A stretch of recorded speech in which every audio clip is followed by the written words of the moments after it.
more than 24 lawsuits facing his department, Hamilton County Sheriff Jim Hammond wants to add more eyes to his patrol units.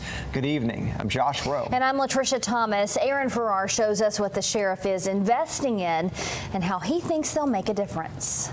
Sheriff Jim Hammond says it will cost about $700,000 this year alone to make sure all of his deputies here have those body cameras. He says it's a move that will greatly improve transparency. More than 28 pending lawsuits are facing the Hamilton County Sheriff's Office right now. The accusations: excessive force, forced baptism, illegal strip searches. In some cases, the public can see what happens when deputies interact with the public from the cameras in patrol cars.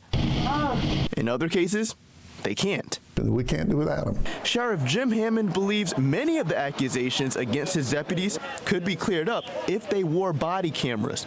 He wants to buy 210 cameras for deputies, not just on patrol, but also inside the jail.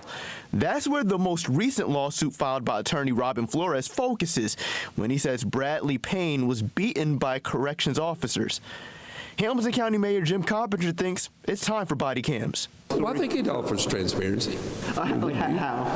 Well, I mean, because you're going to have a video that shows exactly what happened. Mayor Carpenter says they would add accountability to both sides. You know, it protects both parties. It protects the public, and it also protects the officer that's in these unusual situations. Hammond says his office has a good chunk of the money already in his budget, but expects reoccurring costs for the next 4 years.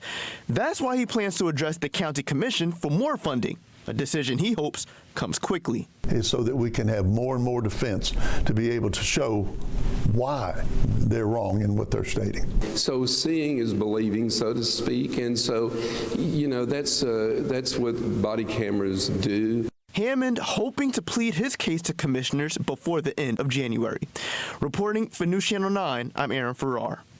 We asked attorney Robyn Flores, who's filed several of the recent lawsuits against the sheriff's department, what he thinks about adding body cameras to deputies.